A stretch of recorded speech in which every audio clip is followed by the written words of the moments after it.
مسجد الحرام مکۃ المکرمہ اور مسجد النبوی مدینہ المنورہ سے خطبے کا اردو ترجمہ کے لیے ہمارے سوشل نیٹ ورک کو فالو کرنا نہ بھولیں اور اپنے دوست احباب کے ساتھ بھی ضرور شیئر کیجیے۔ خطبہ جمعہ مسجد الحرام، تاریخ 13 ربیع الاول 1447 ہجری و مطابق 5 ستمبر 2025 عیسوی۔ موضوع حسد کی مذمت۔ خطیب فضیلۃ الشیخ بندر بلیلہ حفظہ اللہ، ترجمہ حشر الدین مدنی۔ تمام تعریف اللہ کے لیے ہے جس نے ہم پر سب سے محکم کتاب اور سب سے بہتر شریعت نازل فرمائی اور سب سے افضل رسول بھیجا۔ اس نے بزبان رسول صلی اللہ علیہ وسلم ہمارے لیے سب سے زیادہ منصفانہ احکام اور سب سے کامل آداب مقرر فرمائے۔ اللہ آپ پر درود و سلام اور برکت نازل کرے اور آپ کے آل و اصحاب پر جن کے دل سب سے زیادہ صاف اور جن کے نفس سب سے زیادہ پاکیزہ تھے، اور تابعین پر اور اچھے سے ان کی پیروی کرنے والوں پر قیامت کے دن تک جب زمین اپنے بوجھ نکال دے گی۔ اما بعد، لوگوں میں تمہیں اور خود کو اللہ تعالیٰ کے تقوی کی تلقین کرتا ہوں۔ اللہ تم پر رحم کرے۔ اللہ سے ڈرو، اپنے نفسوں اور ان کے حالات کا جائزہ لیتے رہا کرو، اپنے دلوں اور ان کے اعمال پر نظر رکھو، کیونکہ دلوں میں پوشیدہ چیزیں ہی اعضاء و جوارح کا اعمال و اقوال کی بنیاد ہے۔ مسلمانوں بندے کے لیے اس کی زندگی میں اطمینان کو اور موت کے بعد اس کی سعادت کو سب سے زیادہ مقدر کرنے والی چیزوں میں سے یہ ہے کہ بندہ ایک مذموم عادت اور قبیح صفت کا حامل ہو، ایسی صفت جس سے سلیم فطرتیں متنفر ہوتی ہیں، صاف ستھرے نفوس ناگواری محسوس کرتے ہیں اور پاکیزہ عقلیں جن سے بالاتر ہے۔ وہ صفت حسد ہے، اور تمہیں کیا معلوم حسد کیا ہے؟ یہ خطرناک بیماری اور پھیلا ہوا شر ہے۔ جب بھی یہ بندے کے قلب و روح میں سرایت کرتا ہے تو اس کے سکون کو غارت کر دیتا ہے، اس کے خیالات کو پراگندہ کر دیتا ہے، اسے پریشانی اور غم کے گرداب میں اور کینہ و کپٹ کے بھور میں ڈال دیتا ہے۔ اللہ کے بندو، حسد دل کی یہ خطرناک بیماری ہے۔ یہ حاسد کے اس خواہش میں ظاہر ہوتی ہے کہ دوسرے سے نعمت چھن جائے۔ حاسد دو قسم کے ہوتے ہیں، ایک وہ ہے کہ حاسد قول یا فعل کے ذریعے اس کی کوشش کرے کہ وہ نعمت اس کے پاس منتقل ہو جائے، دوسرا وہ ہے جس کا مقصد اور جس کی تمنا یہ ہو کہ بندے سے وہ نعمت چلی جائے اگرچہ اس حاسد کو نہ ملے، اور یہ دونوں میں سب سے خبیث اور برا ہے۔ اس بیماری کی علامت اور نشانی یہ ہے کہ انسان کو یہ دیکھ کر برا لگے کہ اللہ کے بندے بھلائی اور نعمت میں ہیں۔ معاذ اللہ، جب حاسد دیکھی یا اس کے علم میں آئے یا اس کے کانوں میں پڑے کہ اللہ نے اپنے کسی بندے کو کوئی نعمت عطا فرمائی ہے، خواہ وہ سواری ہو یا مکان، یا اللہ نے اس کا رزق کشادہ کر دیا ہے، یا اسے علم عطا فرمایا ہے، یا کوئی منصب یا مرتبہ بخشا ہے، تو اس کا دل تنگ ہو جاتا ہے، اس کا نفس ناگواری محسوس کرتا ہے، اس کی روح بے چین ہو جاتی ہے، اس کا چہرہ بگڑ جاتا ہے، اور وہ یہ چاہنے لگتا ہے کہ کاش اللہ نے اسے نعمت نہ دی ہوتی اور کاش وہ جلدی ختم ہو جاتی۔ اس کا دل خود غرضی سے لبریز ہوتا ہے اور اس کے نتیجے میں اللہ کے فضل کا منکر ہوتا ہے اور خود پر اس کے اللہ کی نعمتوں کی ناشکری کرتا ہے، یہاں تک کہ اسے خود پر اللہ کی کوئی نعمت اور احسان دکھائی نہیں دیتا۔ حسد ہی آسمان میں اللہ کی سب سے پہلی نافرمانی اور زمین میں اس کی اولین معصیت کا سبب ہے۔ جب ابلیس نے ہمارے باپ آدم علیہ السلام سے حسد کیا کہ اللہ نے انہیں عزت و شرف اور فضیلت عطا فرمائی اور فرشتوں کو ان کے آگے سجدہ کرنے کا حکم دیا، تو اس نے انکار کیا، تکبر کیا اور کافروں میں سے ہو گیا، اور یہی سبب تھا اس پہلے جرم کا جسے دنیا نے جانا، جب قابل نے اپنے بھائی حابل سے حسد کیا اور اسے قتل کر کے خسارہ اٹھانے والوں میں سے ہو گیا۔ در حقیقت یہ کفار و مشرکین کی خصلت ہے، نہ کہ اہل توحید و ایمان کی۔ ارشاد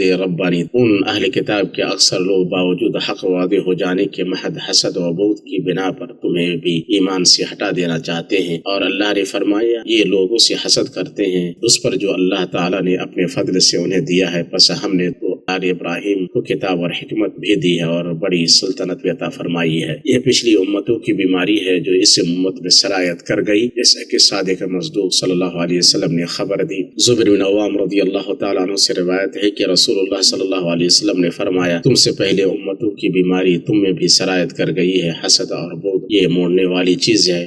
لیکن بال موڑنے والی نہیں بلکہ دین موڑنے والی ہے۔ قسم ہے اس ذات کی جس کے ہاتھ میں محمد صلی اللہ علیہ وسلم کی جان ہے، تم اس وقت تک کامل ایمان والے نہیں ہوگے جب تک آپس میں محبت نہ کرو۔ اور کیا میں تمہیں وہ چیز نہ بتاؤں کہ اگر تم اسے کرو تو آپس میں محبت کرنے لگو، اپنے درمیان سلام کو پھیلاؤ۔ اسے امام احمد اور ترمذی نے روایت کیا ہے۔ چونکہ صحیح سالم نفسوں میں یہ بیماری سنگین اور یہ وبا کبھی سمجھی جاتی ہے، اس لیے آپ پائیں گے کہ حاسد اپنے اندر پائے جانے والی اس مذموم خصلت کی توجیہ اور جواز پیش کرتا ہے۔ جیسا کہ ابلیس نے کہا، اللہ نے فرمایا، اے ابلیس تجھے اسے سجدہ کرنے سے کس چیز نے روکا جسے میں نے اپنے ہاتھوں سے پیدا کیا؟ کیا تو کچھ گھمنڈ میں آ گیا ہے یا تو بڑے درجے والوں میں سے ہے؟ اس نے جواب دیا کہ میں اس سے بہتر ہوں، تو نے مجھے آگ سے پیدا کیا اور اسے مٹی سے بنایا ہے۔ حسد کی مذمت نبی کریم صلی اللہ علیہ وسلم کی سنت میں بہت سی احادیث میں آئی ہے۔ انس بن مالک رضی اللہ تعالیٰ عنہ سے روایت ہے کہ رسول اللہ صلی اللہ علیہ وسلم نے فرمایا، آپس میں بغض نہ رکھو، حسد نہ کرو، ایک دوسرے سے منہ نہ پھیرو، اللہ کے بندے بھائی بھائی بن جاؤ، اور کسی مسلمان کے لیے جائز نہیں کہ اپنے بھائی کو 3 دن سے زیادہ چھوڑ دے۔ متفق علیہ۔ ابن مسعود رضی اللہ تعالیٰ عنہ نے فرمایا، اللہ کی نعمتوں کے دشمن نہ بنو۔ پوچھا گیا، کون اللہ کی نعمتوں کا دشمن بنتا ہے؟ کہا، وہ لوگ جو دوسروں سے اللہ کے دیے ہوئے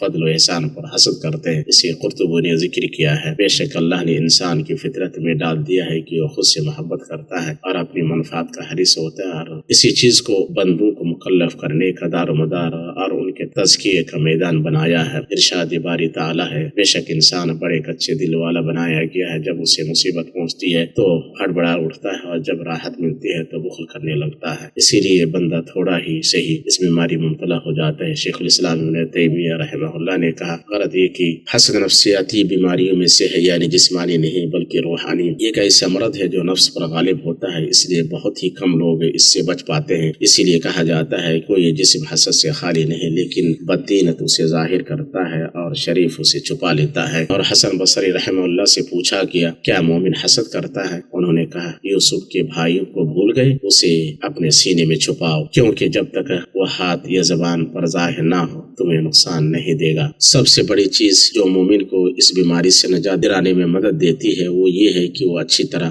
سمجھ لے کہ اس کے اندر کتنے نفسانی نقصانات، کتنے شرعی خطرات اور آخرت میں اس پر مرتب ہونے والی کتنی سزائیں پوشیدہ ہیں۔ جب اللہ کے بندوں پر نعمت اور فضل بڑھتا ہے تو حاسد کے رنج و غم میں اضافہ ہو جاتا ہے۔ جیسے قرآن کہتا ہے، اگر عقل مند ہو تو غور کرو، ہاں تم تو انہیں چاہتے ہو اور تم سے محبت نہیں رکھتے، تم پوری کتاب کو مانتے ہو نہیں مانتے، پھر محبت کیسی؟ یہ تمہارے سامنے تو اپنے ایمان کا اقرار کرتے ہیں لیکن تنہائی میں مارے غصے کی انگلیاں چباتے ہیں۔ کہہ دو کہ اپنے غصے ہی میں مر جاؤ، اللہ تعالیٰ دلوں کے راز کو بخوبی جانتا ہے۔ تمہیں اگر بھلائی ملے تو یہ ناخوش ہوتے ہیں، ہاں اگر برائی پہنچے تو خوش ہوتے ہیں۔ تم اگر صبر کرو اور پرہیزگاری کرو تو ان کا مکر تمہیں کچھ نقصان نہ دے گا، اللہ تعالیٰ نے ان کے اعمال کا احاطہ کر رکھا ہے۔ اسی طرح حاسد دراصل اللہ تعالیٰ کی مشیت اور ارضا کے معارض ہوتا ہے، گرچہ اسے شعور نہ ہو۔ وہ اپنی زبان حال سے کہتا ہے، اے رب تو نے فلاں کو کیوں نعمت دی، جیسے قرآن میں ہے، اور کہنے لگی قرآن ان دونوں بستیوں میں سے کسی بڑے آدمی پر کیوں نازل کیا؟ کیا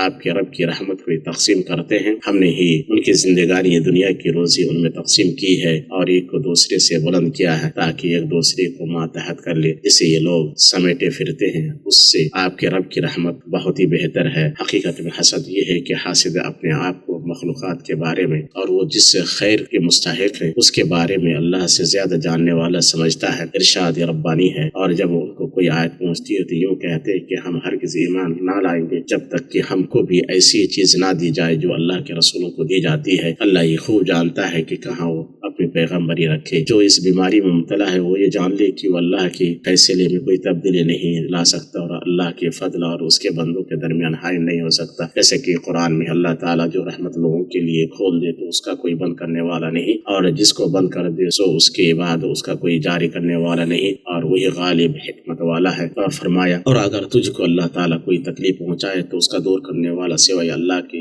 اور کوئی نہیں، اور اگر تجھ کو اللہ تعالیٰ کوئی نفع پہنچائے تو ہر چیز پر